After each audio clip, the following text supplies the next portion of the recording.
Cordial saludo para todos los que nos ven hasta ahora. Este video es realizado por estudiantes del sexto semestre del CETAP Santander de la Escuela Superior de Administración Pública, ESAP. Los integrantes de este compilado son Jesús Ernesto Díaz, Ingrid Mabel Murillo, quien les habla, Lady Viviana Vargas. Este videoclip es realizado con el fin de comentar cómo está estructurado el plan de desarrollo del presidente Ernesto Samper Pizano en el periodo de 1994 y 1998, el cual se denominó el Salto Social. Es realizado para la tutoría de teorías y enfoques del desarrollo al tutor Ronald Macuacé. A continuación daremos inicio con una breve reseña del presidente Ernesto Samper Pizano. Hola, bienvenidos. Ernesto Samper Pizano nació en Bogotá el 3 de agosto de 1950.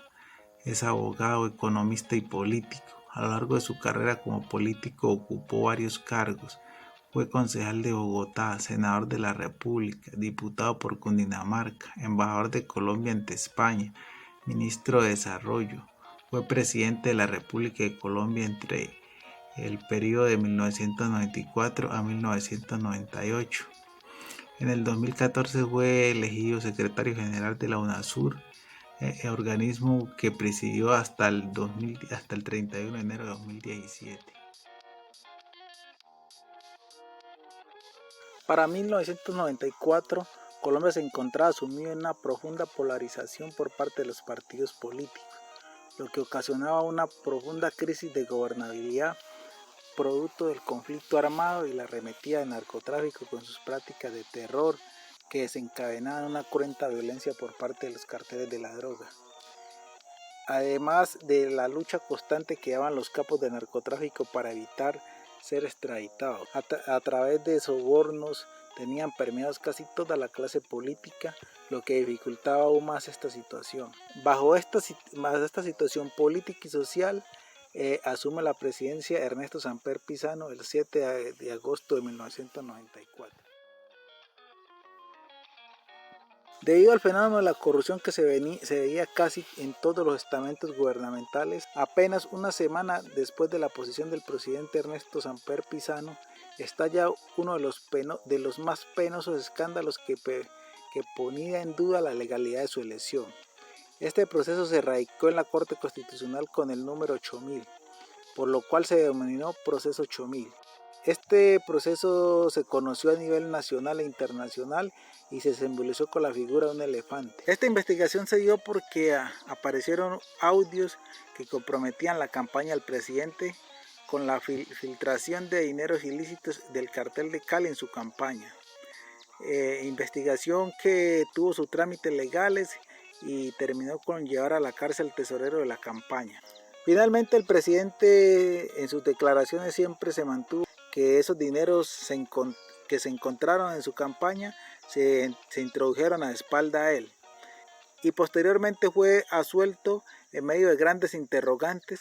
De esta manera todo su gobierno estuvo marcado por la incertidumbre de su inocencia en este caso.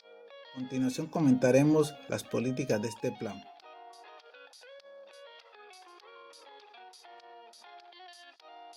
Para entender las políticas del plan de desarrollo, hacer un breve diagnóstico de las condiciones del desarrollo económico, social y ambiental.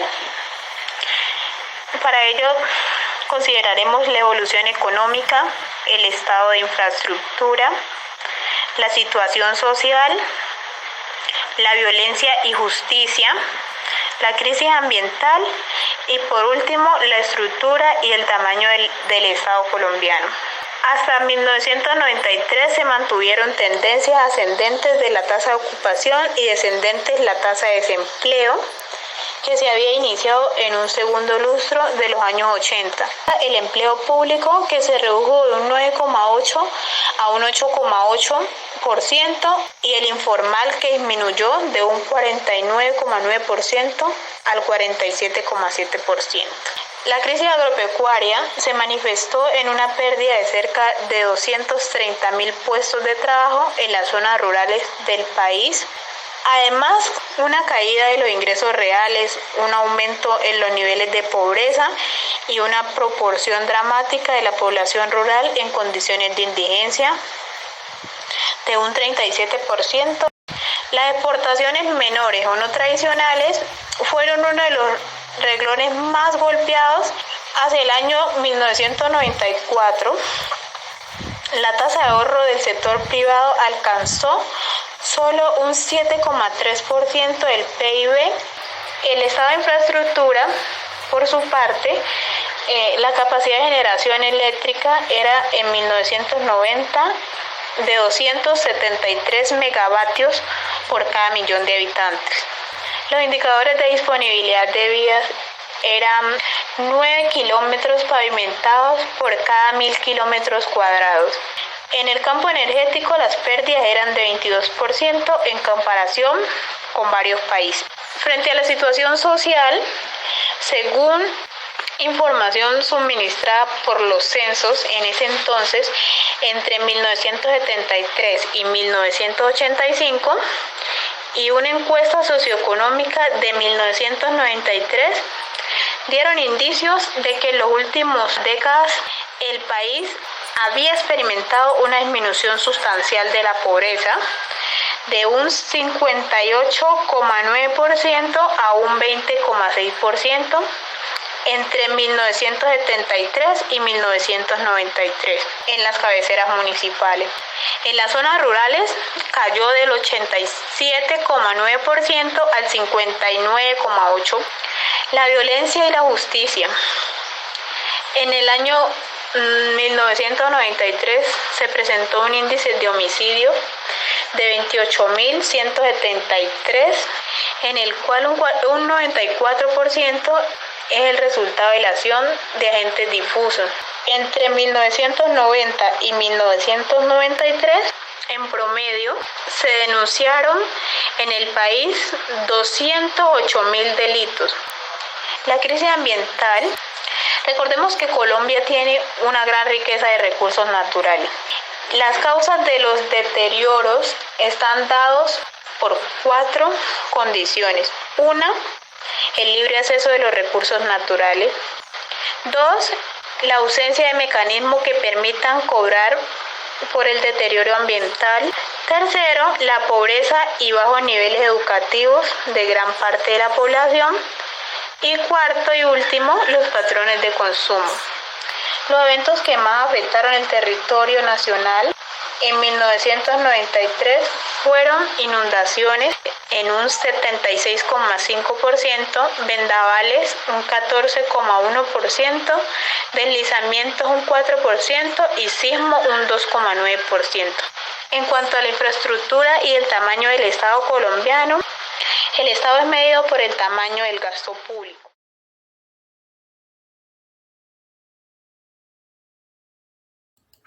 Continuando con el tema, ahora vamos a hablar de la estrategia macroeconómica. Esta estrategia busca garantizar el mantenimiento de los equilibrios macroeconómicos básicos en el manejo adecuado de las bonanzas cafetera, petrolera y la apertura de la economía al fomentar activamente la creación del empleo. Como habíamos observado antes, ya que los años atrás, sufriendo esas tendencias adversas como era la inflación, que había durado décadas, y en vista de que el mantenimiento de equilibrios macroeconómicos básicos no eran una condición suficiente para garantizar el descenso de las tasas de inflación, el gobierno propuso la realización de un pacto de productividad, precio y salario. Básicamente se analiza que el crecimiento hacia esta época se iba a dar por 2 factores. Incrementar un promedio del Producto Interno Bruto de 5,7% anual entre 1994 y 1998. Las transferencias intergubernamentales que tenían por objetivo elevar del 7% al 9,6% del PIB durante el cuatrenio. Encontramos aquí también unos ejes o pilares con los que se pretendía abordar estas políticas. 1, la defensa de la tasa de cambio, el fortalecimiento del ahorro doméstico, reducción a la inflación, una política activa de empleo y la consolidación de la apertura económica. Esa política de reducción a la inflación tiene 3 aspectos fundamentales, los cuales son, no se trata de reemplazar, sino que complementara los esfuerzos de la estabilización en el frente macroeconómico. 2, se basó en el compromiso que tenían todos los entes involucrados. 3, introduce un concepto de productividad en la fijación de los ingresos y salarios. Estrategia de inversión pública y efectos macroeconómicos del plan. Con esta política se pretendía realizar un gran esfuerzo para incentivar e incrementar la inversión social en el país. En 1994 el PIB se encontraba alrededor de un 5.6% y con la implementación de esta política se buscaba que al finalizar este gobierno para 1998 se encontrara alrededor del 6.7%, con una proyección creciente. Para ello se pretendía realizar la recomposición del gasto público que se enfocaría en 3 áreas críticas de la inversión pública. El salto social, que proponía la construcción de una sociedad más solidaria, además de ser el motor del desarrollo. Competitividad para la internacionalización. Con esta se buscaba el incremento del gasto público en 3 áreas fundamentales: desarrollo vial, desarrollo científico y tecnológico y inversión rural. Recuperación ambiental. Esta sería abordada con aumentar la inversión en la recuperación y defensa del medio ambiente. La política del tiempo de la gente quería lograr el desarrollo social y así aumentar un crecimiento económico. En cuanto a los logros económicos, querían encontrar la factibilidad y el mejoramiento de ingresos y el bienestar de los ciudadanos. A su vez, el desarrollo humano, aumentarlo para obtener una buena oferta productiva y así lograr una buena competitividad internacional y la productividad de la línea de investigación de esta política se llama el salto educativo y cultural, el cual cuenta con 8 pilares.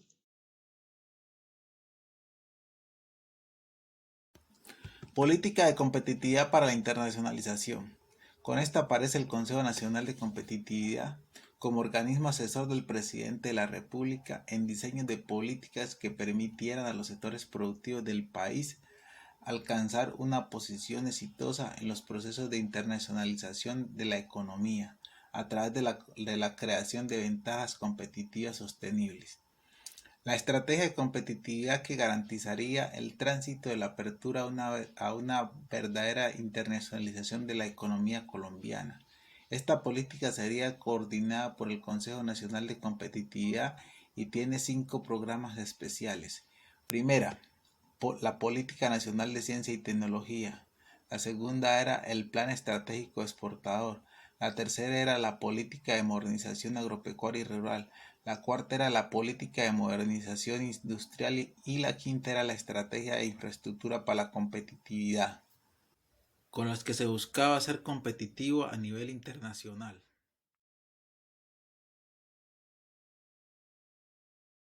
Seguidamente hablaremos de la política de desarrollo sostenible.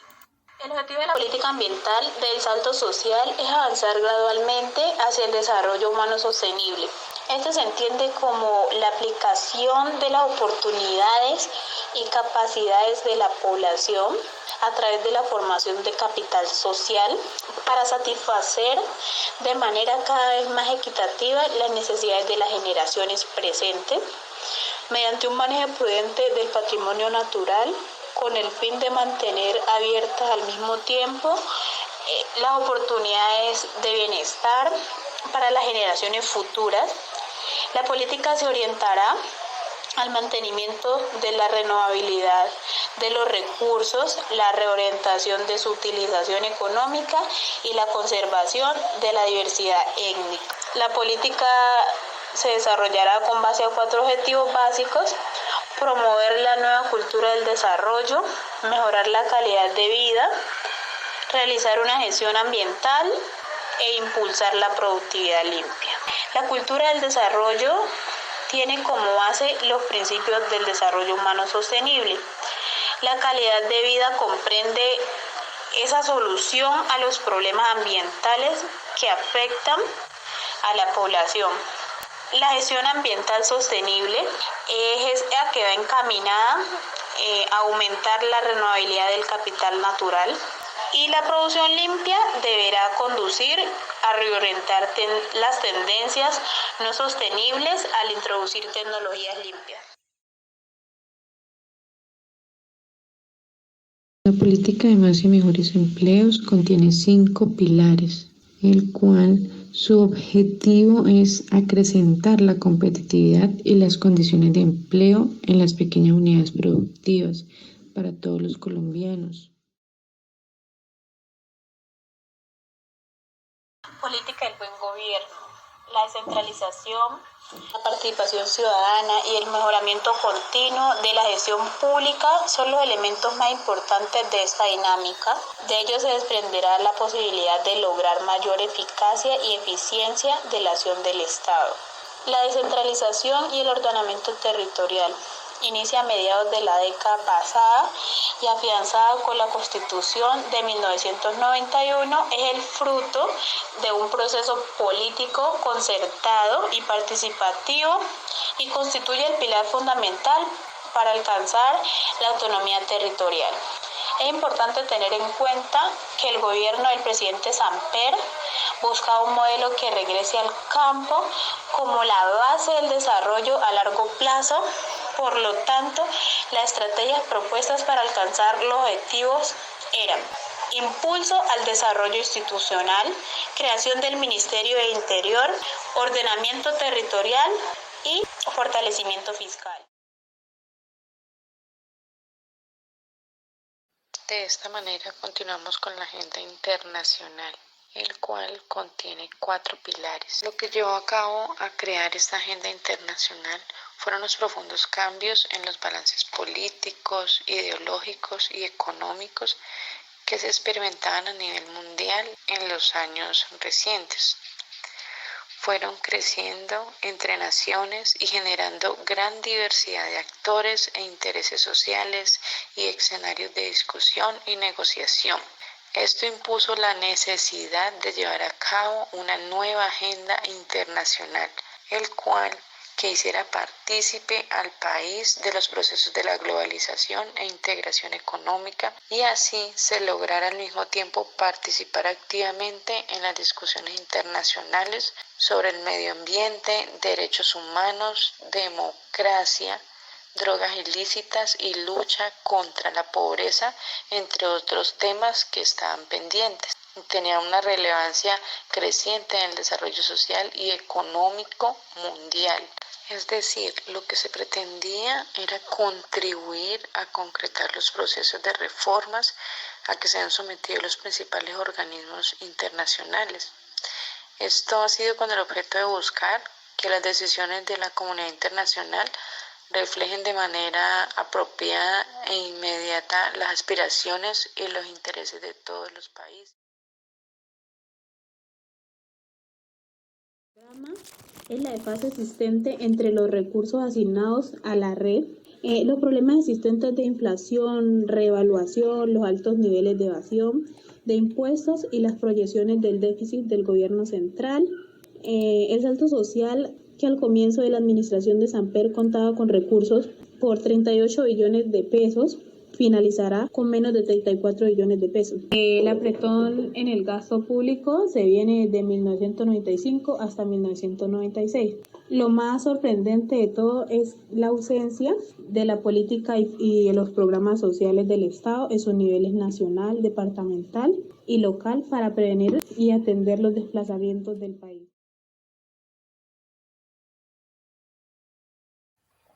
Al finalizar este gobierno, a pesar de la polarización por la que atravesaba el país, podemos encontrar algunos avances. Entre lo que se destacó fue la puesta en marcha de una política internacional de apertura a otras regiones del mundo. Este gobierno estrechó lazos con Europa y Asia, y fue el presidente Samper elegido presidente de los países no alineados. Como presidente de este organismo, en la cumbre que se celebró en Cartagena, hizo un llamado a la lucha contra la pobreza por parte de los países desarrollados, abogó por mantenerse al margen de las potencias mundiales como Estados Unidos y Rusia. Ya en la cumbre que se celebró entre el 18 al 20 de octubre de 1995, en su discurso defendió el derecho de los países a la autodeterminación e independencia. Buscó abrir espacios políticos en los organismos de las Naciones Unidas para promover la lucha contra las drogas. Diseñó una política de participación de la comunidad internacional en la vigencia de los derechos humanos. Así, desde el ámbito nacional, desde el COMPES, se aprobó un paquete de medidas para generar empleo rural. Se creó un fondo de agropecuario para dar garantía a los productos, un programa de adecuación de tierras, planteó un acuerdo entre los industriales y los productores agrícolas para establecer mecanismos de compra de cosechas con precios que garantizaban el mínimo de la rentabilidad. Sin duda alguna, de este espacio no podemos dar una cuantía de los avances de otras políticas y estrategias que se lograron implementar. Es importante destacar esto. Se logró implementar una política que permitió fortalecer el sistema de educación, la gestión de una reforma agraria. Esta reforma fue considerada un plan bandera de la política social. Con ello se logró a través de la Ley 160 de 1994 entregar 5 millones de hectáreas a 160.000 familias de campesinos, subsidios selectivos para los cultivos en crisis. Se impulsó el Fondo Emprender desde los proyectos de comercialización. Se puso en marcha el seguro agropecuario. A la par, el gobierno logró impulsar una reforma a la educación, la cual se hizo de la mano de organizaciones ciudadanas, sectores privados y estatales. Al finalizar su mandato se logró avances en todas estas políticas y se mejoró las condiciones de vida a muchos campesinos del sector rural. Otro avance que distingue este gobierno es la puesta en marcha del Metro de Medellín, que luego de un retraso de más de 10 años, este gobierno le brindó el impulso necesario y logró ponerlo en marcha el 30 de noviembre de 1995. Este se constituía como el primer sistema de transporte masivo del país. Y de esta manera culminamos el tema del Plan de Desarrollo del presidente Ernesto Samper Pizano.